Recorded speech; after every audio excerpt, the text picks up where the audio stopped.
Welcome to the Passive House podcast, brought to you by Passive House Accelerator, a catalyst for zero carbon building. For news, inspiration, and connections from all flavours of Passive House, check out passivehouseaccelerator.com. Sign up to receive regular updates about events, get your questions answered, and contribute to the community dialogue. There's loads of free information for experienced professionals and people just starting out on their Passive House journey. We hope to see you at one of our weekly Passive House Accelerator live webinars. In the meantime, here's this week's Passive House podcast.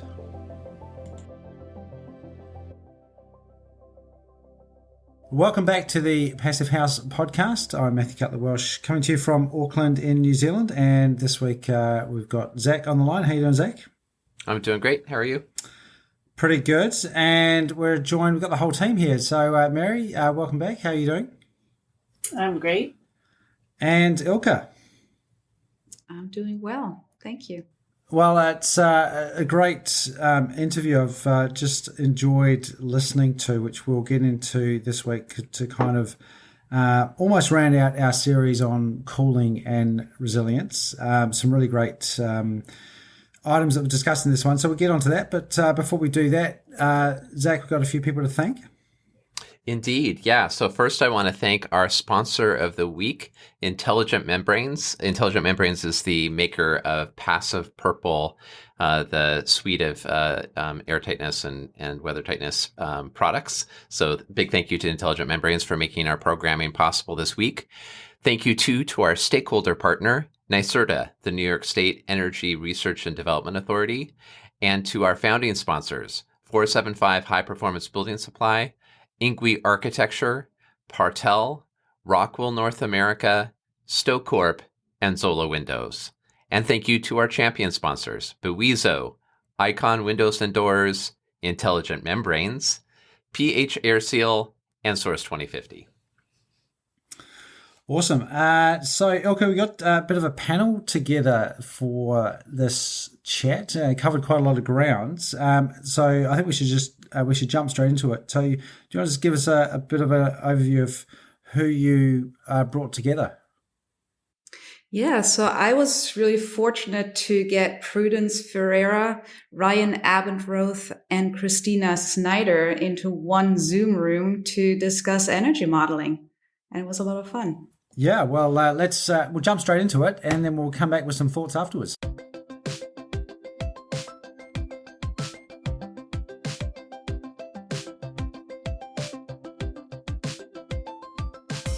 Yeah, welcome to the Passive House Accelerator podcast for the special summer series about cooling and resilience.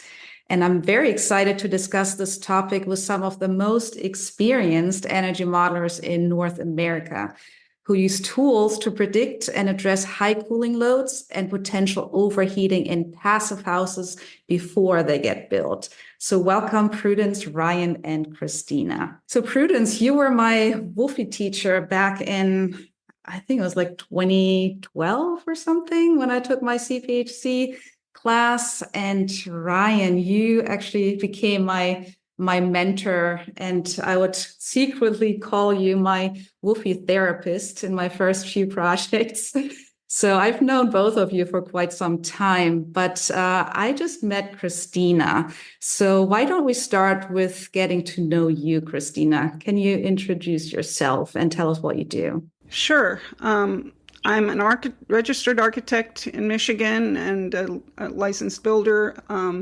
I'm also a CPHC through FIAS, and I am a PHI accredited building certifier. So mostly what I do, I'm a co-founder of Certifiers Cooperative that we started in 2015. And I've been certifying buildings across North America, everywhere from like Los Angeles to the south, up into Canada, and both coasts, and everything in between. So, and from residential to commercial projects. So it's pretty exciting work because you get a wider variety of projects because your involvement in each project is smaller, so you can be doing more than one at a time. Awesome. I'm very happy to meet you finally. How about you, Prudence? What do you do? I lead the Passive House practice at Thornton Tomasetti. I'm a vice president in our sustainability and resilience department. We actually recently joined those practices together because we realized that they really feed off of each other and they're very intertwined.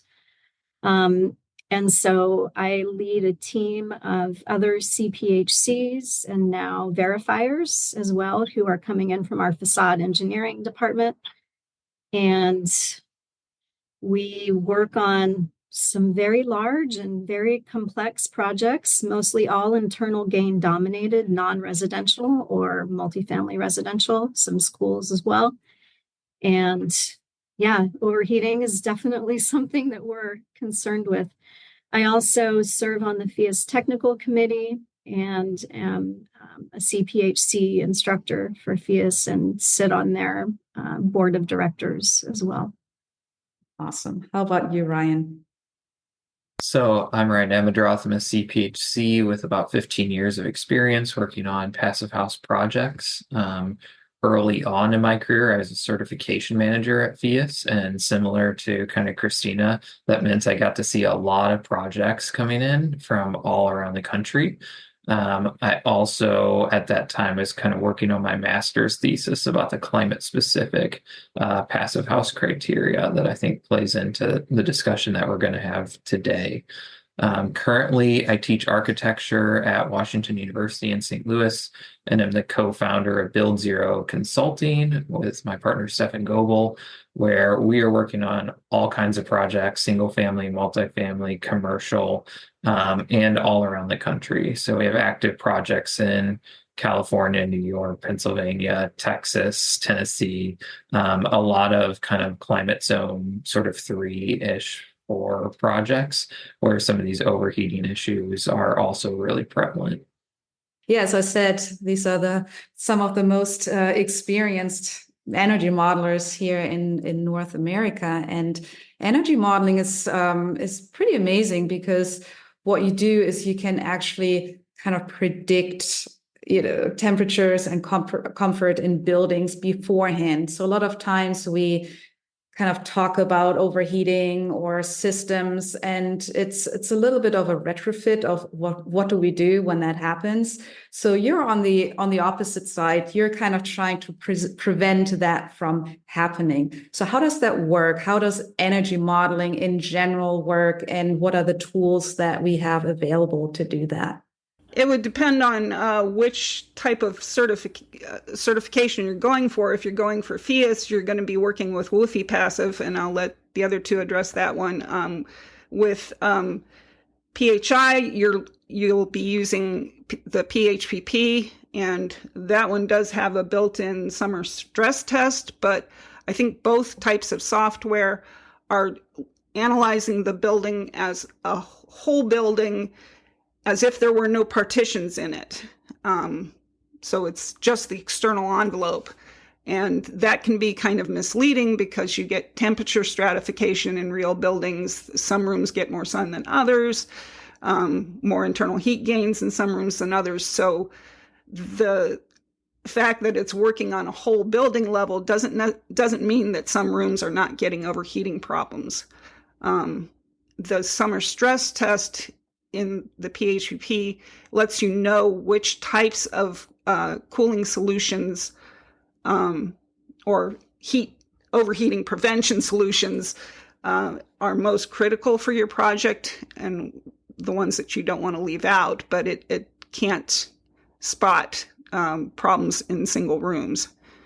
And I think that's part of what we were hoping to talk about today. So. Yeah, I definitely want to touch on that. But maybe first we can take a couple of steps back and really, for someone who's never done an energy model or has never even really heard about how you do that, how would you explain energy modeling to someone who is not as familiar with that? Right. So in the PHPP, that's basically an Excel spreadsheet. It's got 40-some tabs, but few projects actually use all of those tabs. There's a version for houses now, in the latest version comes packaged with the full-blown PHPP called Easy PH. That's much fewer tabs, maybe like half a dozen tabs that have to be filled out. No more than a dozen. So basically you're describing the building geometry, and then the formulas that calculate the heating and cooling loads of that envelope are built into the PHPP software, but you're basically, describing the layers in your external walls, you describe your windows, you describe the geometry of the building. We use Design PH to allow us to make 3D models using SketchUp that can then be imported. The geometry gets imported into PHPP. And we even describe things like the domestic hot water, what types of heating and cooling systems, shading gets imported with Design PH. And then the electrical loads, all of that information goes into the energy model, and then it gives you results at the end and tells you whether you've met the criteria. In a very simple way, I would describe an energy model as a digital twin of a building. What we're trying to do is simulate exactly what we are designing and try different types of adjustments to the design to optimize the building performance. And with any digital twin or any kind of model of something in real life, garbage in, garbage out is the rule, right? So you definitely are going to get more accurate results in any type of model if you're putting in accurate and realistic information as inputs. And then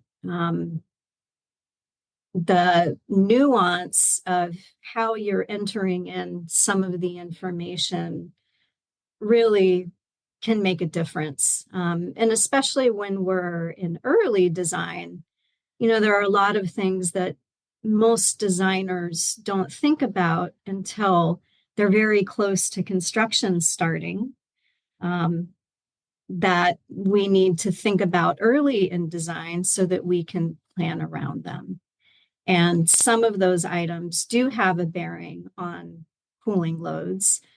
Little nitpicky things like the number of steel to steel attachments that you might have on your roof level and how that may impact the upper dwelling units. When you're in a very hot climate, those thermal bridges can be adding heat to your overall envelope. And, that's not something you might usually think about until you're figuring out exactly which mechanical equipment needs to get attached to the roof. But if you've got hundreds of these things happening and early on we're going to have mechanical equipment in the roof, thinking about those kinds of things early on can give you a more well-rounded model. That's a really nitpicky item, but I would say, realistic internal heat gains is one of the really big items that goes into making sure that you don't have a building that's overheating. So rather than using default information there, but using internal heat gains that actually match what you think you're going to have in the building specifically.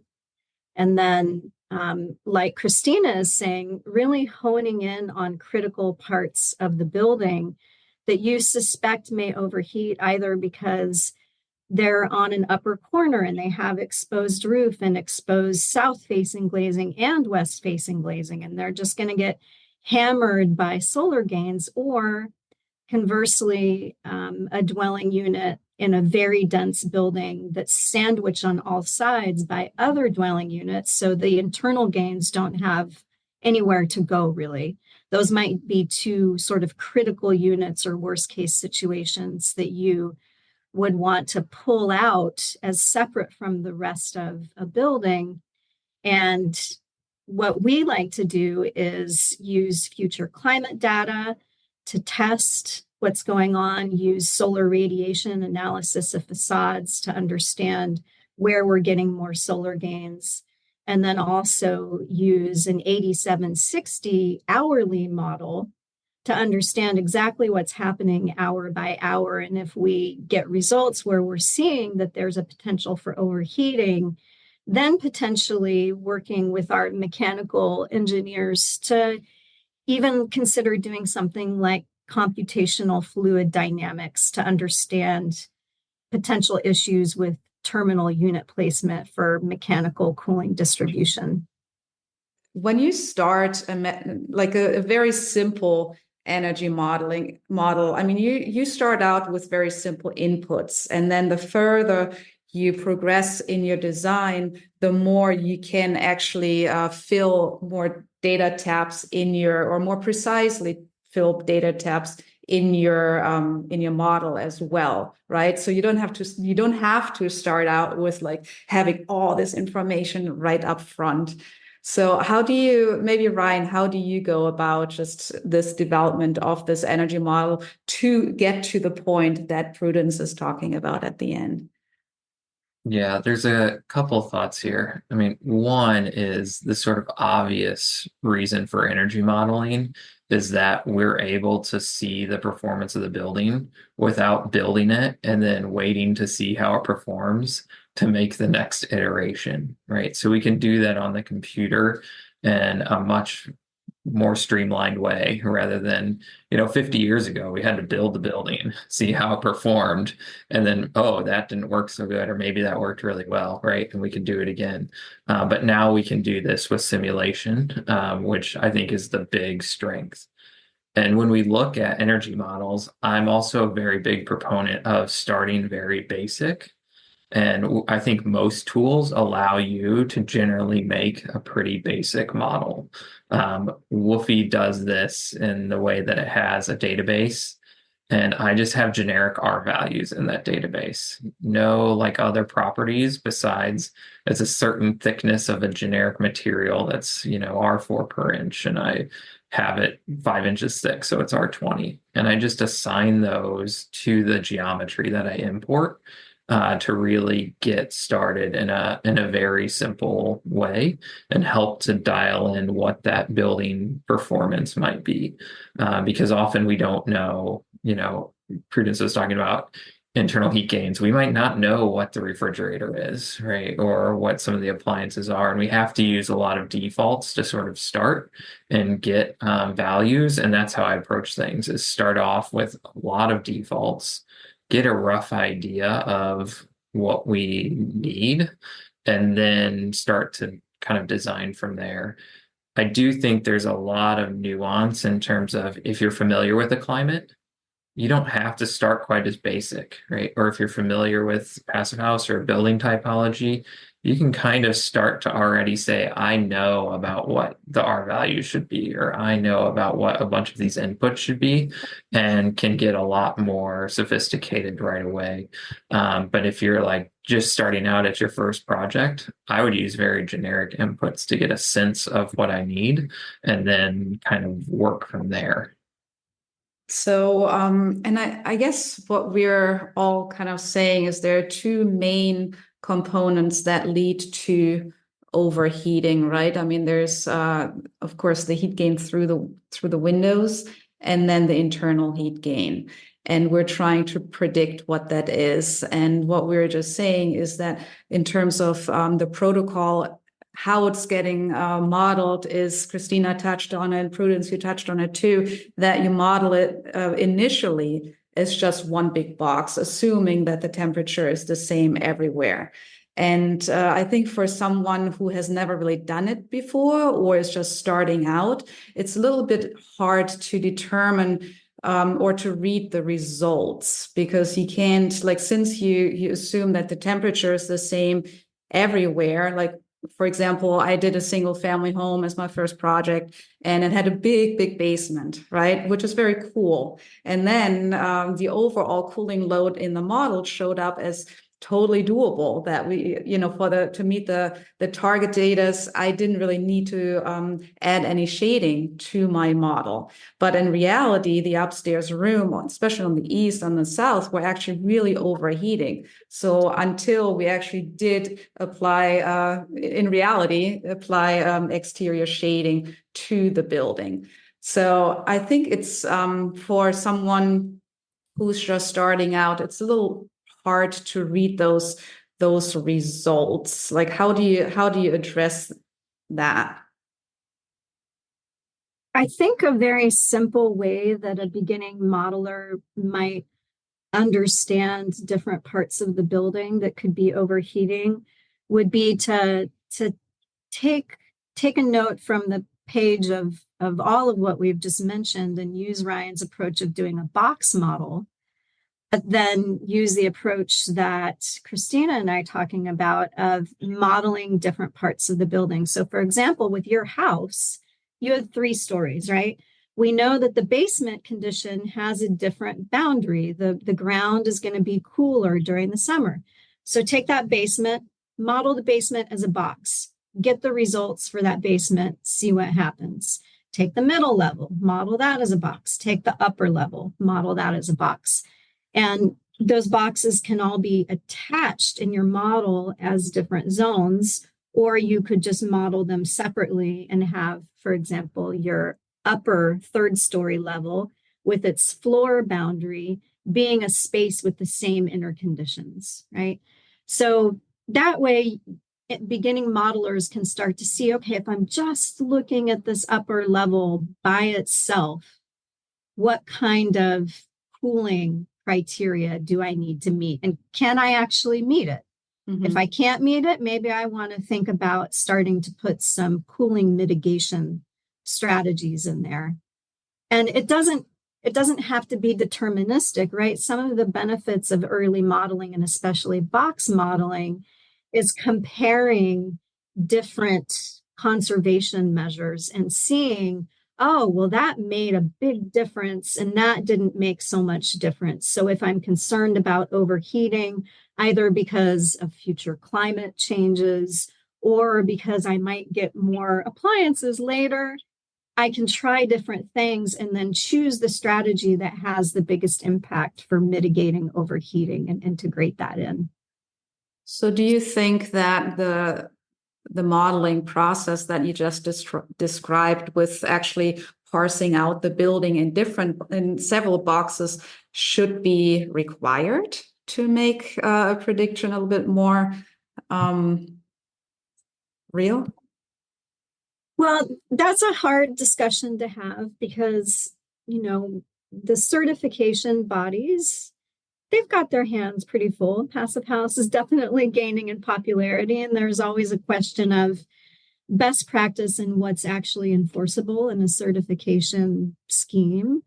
I certainly think there could be guidelines and recommendations of best practices, especially in hot and humid climates, that recommend doing that. But it's not really for me to say, what should be required for certification. Mm-hmm. Do you other two have some thoughts on that? I know the PHPP has options for doing parametric studies in it, and I have seen people actually do something where they might model the building as just the basement level, like you were talking about, and then also have a variant where it's just the upper levels and everything else is the same. And then that would give you a chance to compare the two. You can also use the variants to be able to play around with different strategies for avoiding overheating and doing as much passive cooling as possible, or different strategies for heating and cooling systems. So there's a lot of flexibility when you do those parametric studies. I think we have to keep in mind that there's like 2 different aspects. One is the energy savings, right, due to reducing cooling. And then the other is the comfort in those spaces. And so some of those things work together, right? And maybe sometimes they don't, or not in the same way. And I agree with Prudence that there's a lot of climate specificness to this. When you look at, climate zone 3 versus climate zone 6, I'm going to be a lot more worried about the climate zone 3 kind of overheating comfort thresholds than maybe a climate zone 6. I also think even in a whole building sort of box model, that there are things that you can look at in the report or just try that comparative modeling that Prudence mentioned that can give you a sense of whether you have problems or not, or need to look at, some of these in a little bit more depth. There is a frequency of overheating kind of metric, probably in the PHVP as well, but also in WFE passive. And if you're at 30, 40, 50% in that sort of range, it's like a quick general clue that, you might have some issues that you want to go look at, further. Same with Prudence mentioned, like adding shading, right? Maybe you add some shading to some of those windows and you see it drops the cooling demands or loads by a good amount, 10 or 20% or something, just by adding some interior blinds. Well, then you also probably have this kind of idea that there's a lot of solar gain and potential kind of issues due to that. Same with if I just know there's actually a lot of room in most projects on, especially small ones, on the cooling demands. It's less so on the big ones. But if you have a single family home and you're pushing the cooling demand or load criteria within the FIA system, you're probably in a point where you're going to be overheating.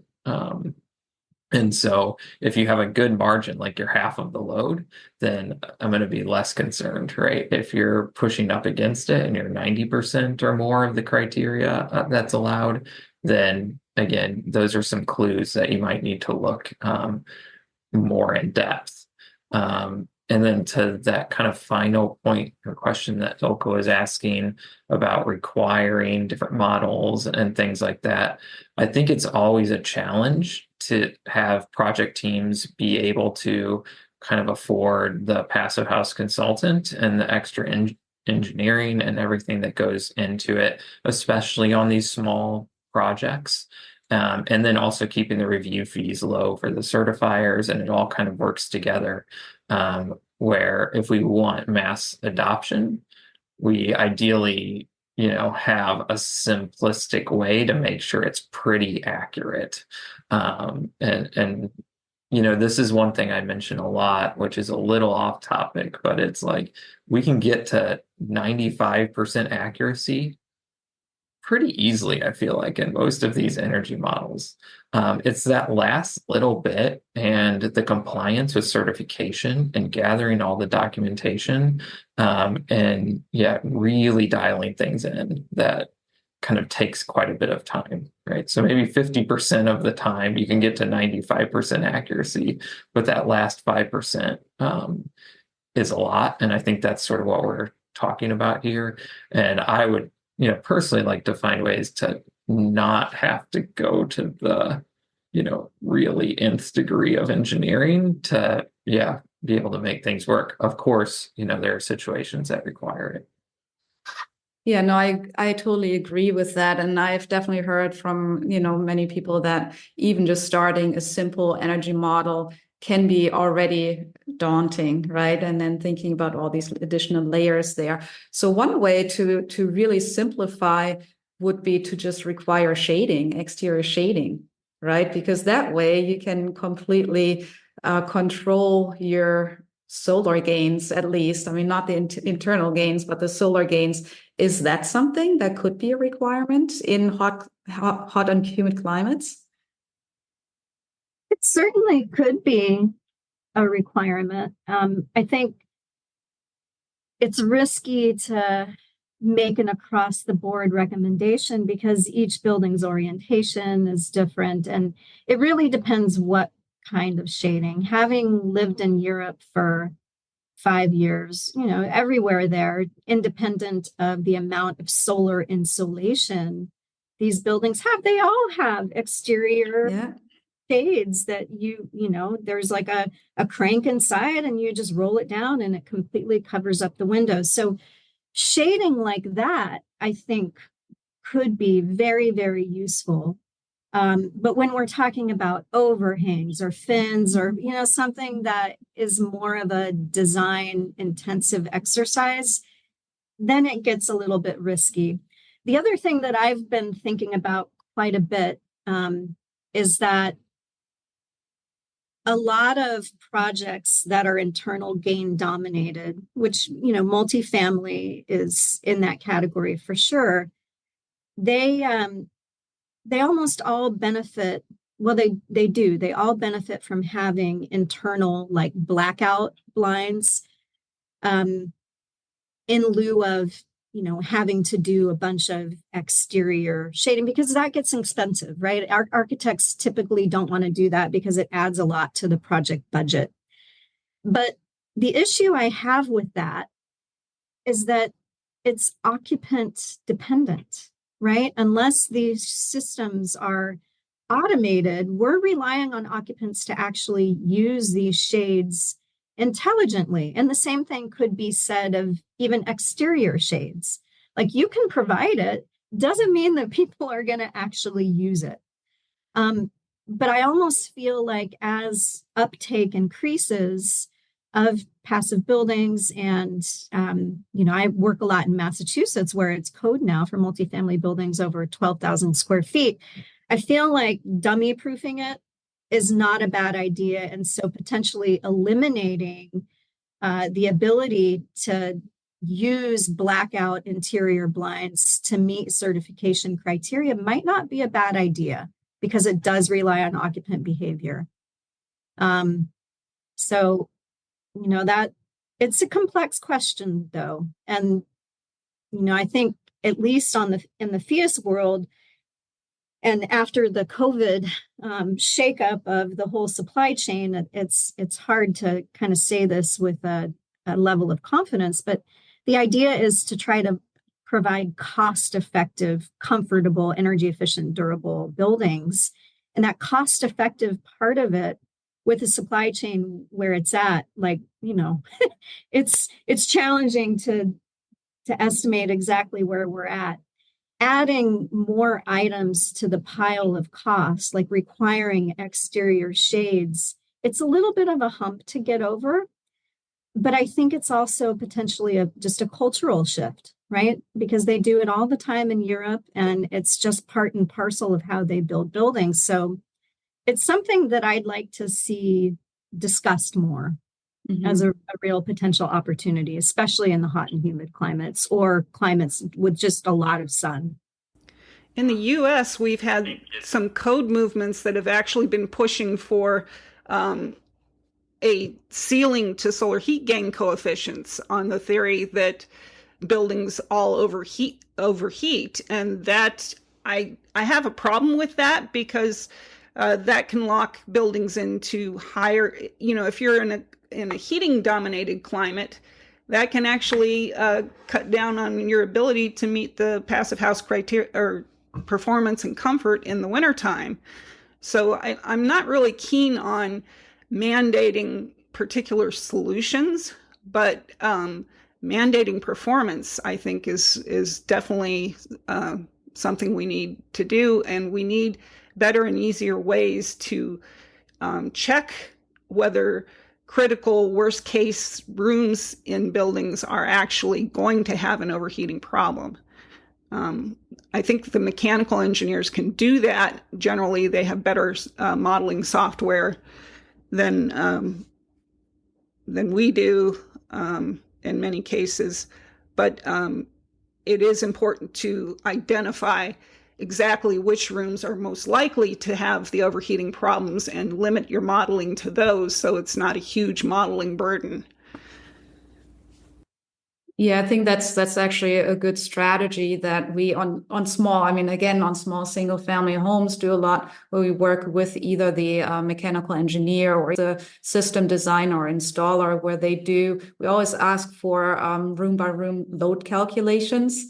I mean, theirs is definitely a little different than what we do with WUFI or PHVP, but it definitely gives us a little bit more of a clearer image of what the load is in each room, and can give us a clue on where there might be a little bit of an overheating problem. But you mentioned the solar heat gain coefficient on windows, and that's definitely something that I have run into as well, where the energy model can be a little tricky or meeting the certification goals, because a lot of times, especially in a heating dominated climate, it's so much easier to meet your targets with high solar heat gain coefficients on your glazing, on your windows.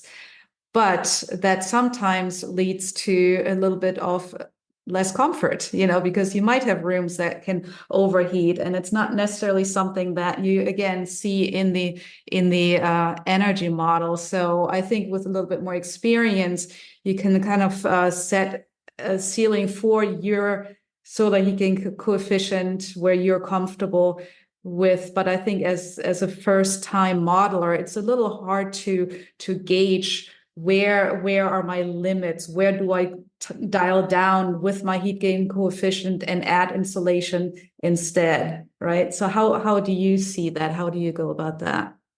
I would like to actually hear from Ryan on this one, given your thesis, because climate-specific standards really address this, in my opinion. What do you think, Ryan? Yeah, so I think I'll talk about an example project case study as a way to sort of explain how I think about it. Generally, the principle I would use the lowest solar heat gain coefficient that gets you to your project goals, which is a little bit tricky because, as Ilka said, how do you decide what that is, and how much insulation you need to add to make up for that thing. But ideally, that means even in climate zones 4 and 5, I try to go first with like a 0.38 or a 0.4 solar heat gain coefficient as my sort of maximum, and see how the project performs with that, because higher has more potential for overheating. It also has other potential problems, even just like simple diurnal or day-night temperature swing increases by having a little bit more solar gain. And most people probably don't want to experience 68 in the morning and 77 in the afternoon, like every day, right? In that terms of rise, which wouldn't get picked up if that was what was happening. That wouldn't get picked up in the current passive house energy modeling, because those are the set points. And so, I think there's a lot of kind of real reasons to keep that sort of low. We have a project in Pennsylvania that has a lot of glass, single family, kind of L-shaped, large single family. And for most purposes, it would be, at least 2/3 of a glass box. And getting that to meet the criteria was really difficult, right? With the low solar heat gain coefficient, we weren't getting enough heat gain to really lower the heat demand enough. So we bumped the solar heat gain coefficient up. And what happens when you do that? Well, you're also bumping up your overheating potential, right? Your temperature swings and your cooling loads and cooling demands. And so the decision on that project, to go back to some of the earlier points, was about, let's say, half the windows stayed at that lower solar heat gain coefficient. So generally like the east, north, and west were all the lower solar heat gain coefficients, while the south was boosted to get better wintertime heat gain. So they're right around 0.5. And that still caused some issues, again, being a glass box, where exterior operable shades were added to the south facade where the higher gain glass was, and to most of the parts of the west facade where there's more likelihood for overheating later in the day. So those two kind of things helped kind of get that project into a pretty good spot where it can still have a lot of glass, but they paid for that, right? They paid for that in terms of the U value of the glass was very good, like extremely good. The frame U value was extremely good, some of the best kind of windows on the market. And then they, on top of that, paid for, exterior motorized blinds for large areas of glazing, like hundreds and hundreds of square feet, right, of glazing. So it's a bunch of trade-offs in that case. But I think, to go back to cost effectiveness, lowering that solar heat gain coefficient is a really good way to eliminate kind of exterior blinds. And what I see in a lot of projects is that those interior blinds, FIAS allows you to take 15% off the solar heat gain due to interior blinds. And in a lot of projects, that's enough to make a little bit of difference, and just enough difference most of the time. So I want to bring that up because in that assumption, there's a 30% chance that those blinds are in the wrong spot. At least that's how FIAS looks like it in modeling. So that is something to kind of keep in mind. And it's probably worse than that. I mean, I have a south window in my house that I don't think we've ever removed the blinds, right? They're on there all the time. And we have a west window without blinds. Oops, So I think that it's really difficult to sort of do that and to prescribe that. But I also see in projects where just a few specific blind locations, even interior ones, can make a significant difference. Solar reflective bug screens can help a whole lot too. And then you're not messing around with occupant behavior. It's just there. And I've used that on multiple multifamily projects where, you put that solar reflective bug screen there, it can stay there year round, and there's enough internal gains, at least on multifamily projects, that you're fine in the heating season.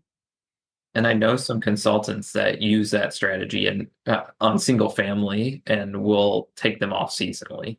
There are micro louvers where the Venetian blind structure, but so small that it can double as a bug screen. And those have worked really well for a number of projects too. Yeah, we have a project in Texas that is using a micro louver approach on the east and west windows. But I also think it's worth mentioning in terms of design, we could just not put windows there. Which really actually helps. Overglazing hurts both in the summer and in the winter. It's probably the most expensive way and the hardest way to get to passive house because it's not productive in many cases. So absolutely. Yeah, we've been talking a lot about the heat gains through the windows. Let's talk really quickly a little bit about the systems, right? Because we do still have systems in place. We need to have systems in place to keep the temperature on the inside of the building comfortable. So what is your experience? I think maybe we'll start out with single family homes. I think the big selling point in the beginning with passive houses was a little bit, you just need one mini split in the middle of the building and that takes care of everything. And I feel like we've come a little bit further and figured out that maybe that has not really been working too well. What is your experience there? I'll jump in and say, yeah, I don't think that works very well. And when we talk about comfort in passive houses, we often tout how good the comfort is in most of these projects. And then we talk about this idea of point source heating or cooling, right? Where we're putting that heating or cooling in one location and it's sort of spread around. And I will say, from my experience, that actually works pretty well for heating. But you have to think that about the internal gains, the solar gains, they're all distributed, right? We have bathrooms, we have kitchens, we have where people are at, different appliances that are kind of all over the building. And the solar moves throughout the day as well. And in addition to just kind of like all the other factors of passive house, the point source heating seems to generally be working within reason. But cooling is not quite the same. And what happens is all those factors that were distributed can kind of gang up. The best examples, like a second floor, upstairs southwest corner bedroom, and the kids come home from school with two friends and they pop on the TV and the Xbox, and one's on the computer, and all of a sudden you have high internal gains and high solar gains in a pretty enclosed space that wasn't maybe designed for that level of occupancy, right? And all those things work together to overheat that space. And if your mini split head or cooling source is out in the hallway or in the other side of the project, it's not going to cool down that space without somehow ducting air to that space. So that's sort of the approach. And I think the only time I've seen projects have like complaints about comfort, it is generally this kind of overheating, localized overheating in specific spaces, never really on the whole of the building or during the heating months. Yeah, and something to note, and that's something that I learned from our mechanical installer. He was never worried about the the load or the capacity of mini splits or even ducted mini splits, but he was always worried about the throw. He said the fans are just not strong enough. Sure, we can technically heat or cool this room with this unit, but you can't get the air because the throw is not strong enough. So that was definitely a learning curve for us. So what we ended up doing a lot is doing an air handler. Basically, we have a mini split, but then a very traditional air handler system to make sure that the air really gets where it needs to go. Yep. Yeah, transfer fans or air handlers certainly can help. But I would agree with Ryan, having worked on a bunch of large single family homes back in the beginning of my career in California, it's not enough having it in one location. And I totally agree on the localized overheating issue. We've been doing some smaller multifamily projects recently. We completed 2 retrofits of 1845 Victorian houses, turning them into graduate student housing for Harvard University. And they took an interesting approach because they are not used to passive house, and they wanted each of the occupants, their students, to have their own space conditioning. So they put mini split heads in every single bedroom. And something interesting happened. In the winter, they overheated. They all overheated. Why do you think that is? So say that you've got a bedroom on the north side of the building, and it's a VRF system. It's calling for heating. None of the other bedrooms are calling for heating, but there's hot refrigerant flowing through the rest of the building. And we're just getting heat gains due to refrigerant heat loss traveling through the rest of the building. Yeah. So it's pretty interesting. So there's a sweet spot in there somehow. And I think we're starting to learn, some of the nuances of the differences in where you put terminal units, how the cooling is distributed. There's some pretty cool systems out there, like these little APACA units that are through wall heat pumps where you don't need to have an outdoor unit. Those are pretty nice. We've been using those. And there's also this really innovative U-shaped monoblock that can bridge a rough opening of a window. It's called Medea. That's sort of a medium capacity little heat pump monoblock unit. That's pretty cool. But Yeah, I think it is important to have localized cooling, especially for those particular areas where we know there's going to be risk, because there's either risk of higher internal gains due to location next to mechanical equipment rooms or just how they're used, or there's already solar gains that are going to be hitting the room in addition to internal gains. So Christina, what are systems that you see when you do your certification work? I've seen the ones that they've mentioned. I've also seen in multifamily projects. We do see mostly VRF. Sometimes they are combining, putting like fan coil units on the end of the ventilation system, because they find it better not to have two separate sets of ductwork for.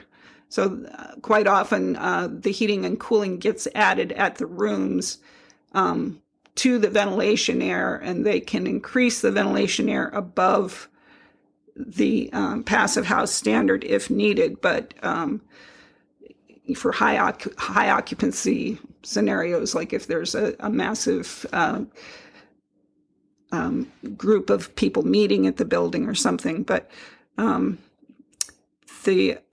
actually about to add the single heat pump to a passive house, my passive house that hasn't had one for 10 years, and it stayed comfortable. We've been able to keep it comfortable by doing night flush cooling in the summer times. But now with climate change, the cold nights are farther and farther apart, and we're getting a few more uncomfortable days because of that. So we're going, and for us, the biggest problem is when we do the night flush cooling, we can drop the temperatures, but the amount of humidity that comes in with it in our hot, humid climate is a problem. And so we really need the heat pump more for the dehumidification mode and taking that humidity down, because it'll get, upwards of 70% humidity. And even if we got the temperatures where we want them, that can still be uncomfortable humidity levels. So I think if we were able to keep the humidity under control, we'd be able to use the night flush cooling much, and to be able to remove the humidity and put the latent heat of humidity outside the building as we're doing that, because the unitized ones that just sit in the middle of a room and take humidity out are adding the heat to the building. So going back to the modeling, is that something that an energy model can tell us if there's too much humidity, or is it that dialed in, or is that also something where we have to draw more from experience and local climate knowledge? The PHPP does tell you if you've got a problem with humidity at the whole building scale. It again doesn't do room by room analysis, and you can't get certified if you've got a humidity problem that you're not dealing with. But there have been projects like one of the first, I think the first FIAS certified building in Louisiana had found out that they needed year-round dehumidification just because it's such a humid climate. So yes, and it's a fairly common problem with passive houses that humidification is needed, dehumidification. Yeah, Wi-Fi passive also tells us whether we need dehumidification. But I would always recommend, if the project can afford it and you're in a particularly hot and humid climate, to actually look at an 8760 hourly model to really help deal in dehumidification sizing.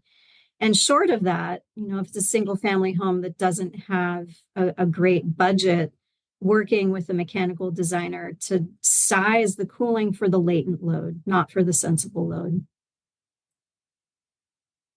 I would generally also have a rough rule of thumb that if you're in a passive house in climate zone 4 and below, and you're using an ERV in your single family, let's say, or small multi, you pretty much need dehumidification or additional dehumidification. So I would just start there and plan for it, even if it's just a little bit. And that's similar to kind of Christina's discussion. I'm thinking about her house, and Tad and Galen had a similar discussion on the very first cold cooling, pH podcast a few weeks ago, but about because Tad's in the same boat.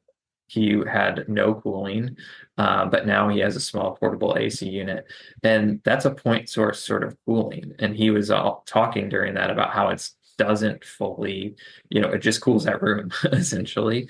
But that could be okay as a resiliency feature. And a lot of these, if you're in a climate where you don't need a lot of cooling, right? You're on the borderline like that, or maybe you can get away with night flushing, potentially just a single mini split somewhere, right? A single cooling unit will suffice. Another thing that he mentioned was he's got a stand-in, so he's got a split water heater. And that means all of his water heating energy, the byproduct being cooling, is actually being put into his garage. So he's air conditioning his garage, but not the house, right? Which is great for the winter when you don't want that cooling down your space. But it is like another pro of having all-in-one heat pump hot water heaters in hot climates, as they can provide some pretty significant cooling and dehumidification benefits as well. Yeah, and going back to dehumidification, that's something that we started thinking about in the last few projects, where even if we think we don't need dehumidification, it's just to think about it upfront, kind of like what Ryan said, that even if you don't install it yet, at least think about it so that your system can be retrofitted easily to accommodate something later on when you do get into a situation where you feel like you need it. So, I think it's just kind of thinking about all these different possibilities that might occur in the future is a good idea. Has someone tried cooling through radiant floors? It's not recommended because you could have condensation on the floor surface. There are radiant ceiling cooling systems, though. But again, with that, you have to have a very tight control of the humidity levels to avoid causing rain. Chilled beams are something that's used in healthcare a lot. And we worked on a project a few years ago that was a soldier's home. So they had treatment rooms, and we did use chilled beams. And I agree with Christina. It is very important to have control of the humidity, but also the ventilation airflow across the chilled beams is another really important parameter. I haven't encountered floors that are using hydronic cooling or radiant cooling yet. And I think, for the very reason Christina is mentioning, it's since cooling sinks, it's not from a physics standpoint, and that would be pretty challenging to get the cooling where we wanted it to be. Mm-hmm. Yeah, it would be nice if it did work, because a lot of projects do have radiant floor heating. And if you add cooling, it's a whole nother system, right? I've been involved in talk about it. And of course, it can only work in very, very dry climates to, avoid the condensation. But I was just curious if anyone has ever done it.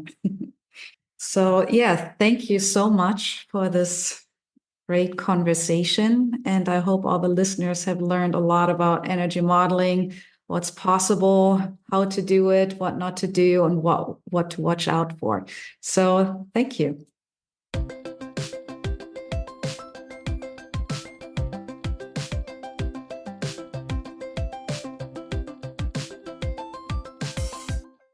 And that was Christina, Ryan, and Prudence having a great conversation. I really like some of your input and questions there as well, Ilka. Let's start with you. What were your main highlights or outtakes from that? Well, it was just great overall to have them all in one room to discuss some really important topics regarding energy modeling, because an energy model is such a powerful tool that we have to really predict and gauge how the the building is going to perform, and to a certain degree, what the comfort is going to be inside of the buildings as well.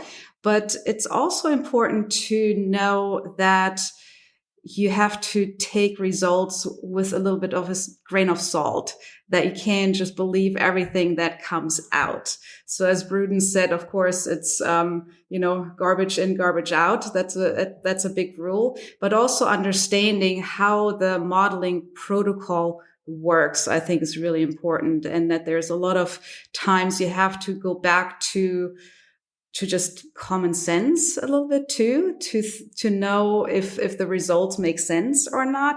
And also you have to draw from experience. So, and I think that's why it's so important to hear very seasoned energy modelers talk about, what the results mean, and, how you work with them, how you look at the results. So I think it was just really, just good to hear their perspective, and also to hear like limitations within a certification process, because of course we can get a lot closer to real results, but that means a lot more stringent energy modeling protocols, and that might not be necessarily feasible within a certification system. Yeah.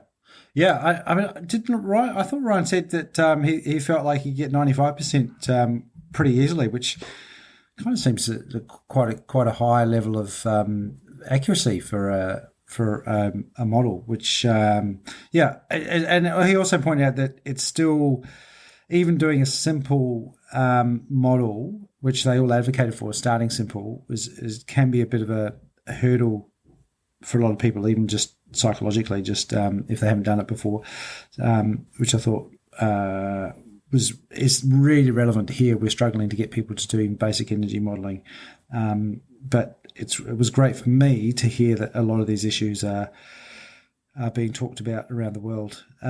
Mary, what did you think?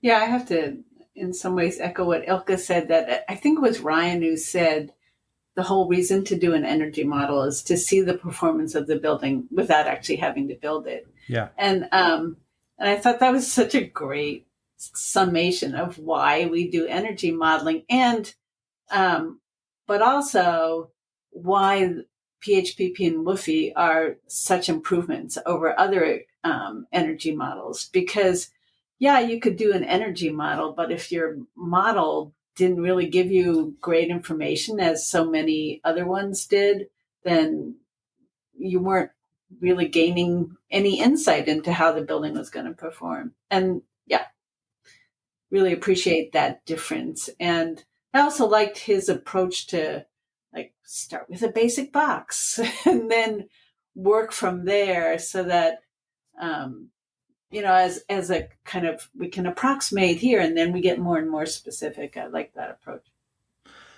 I'm interested in your thoughts, Ilka, in particular, because I know you've done a bit of modelling about the idea of one box versus many boxes and zoning, and it did come up about the idea that both Passive House and both PHPP and Fierce look at a whole building. And I know that for some of our projects that I get to see, they're often apartment buildings and there are cells.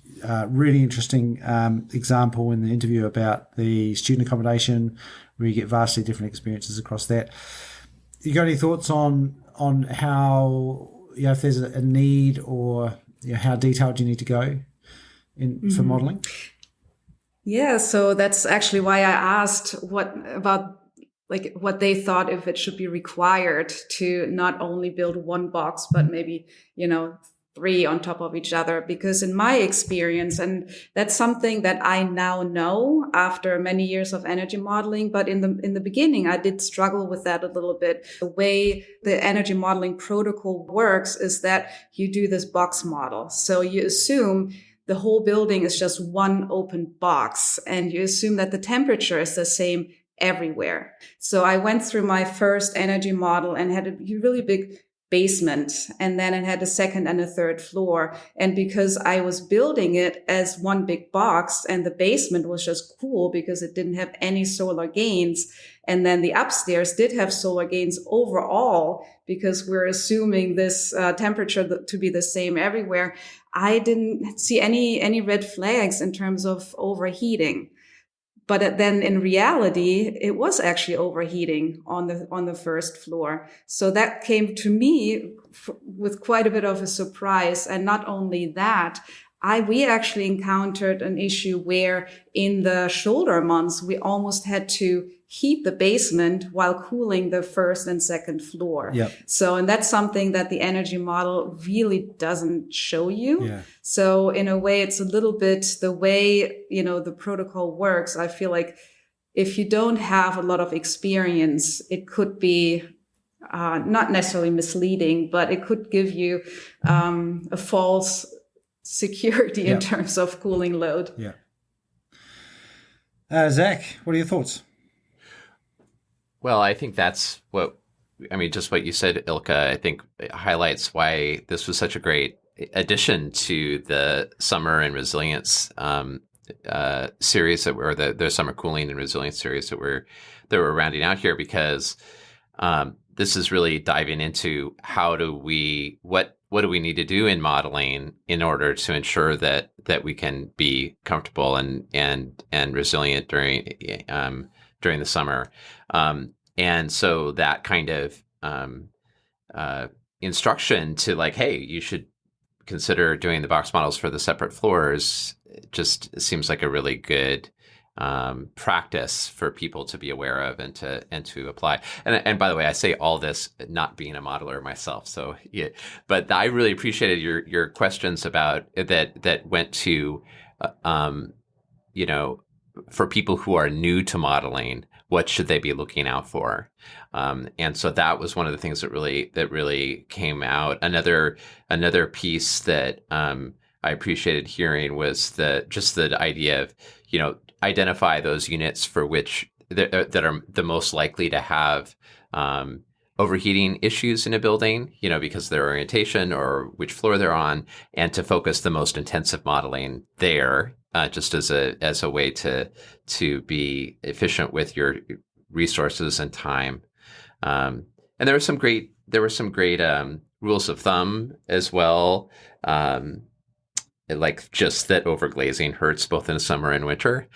So, you try to avoid getting crazy with overglazing. So, and I think that we are also going to hear some DIY solutions from all three of the interviewees in next week's episode.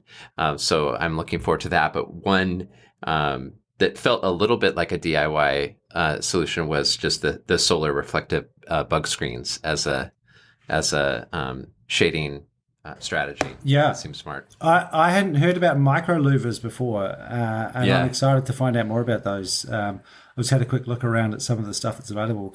And it's pretty cool how visible some of those are at the same time as blocking out a lot of the direct solar radiation.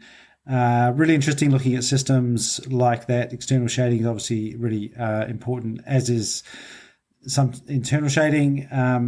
I know there's some really good information in PHPP guidance about the relative impact of external versus internal shading. And I guess the final outtake from me was the need for cooling.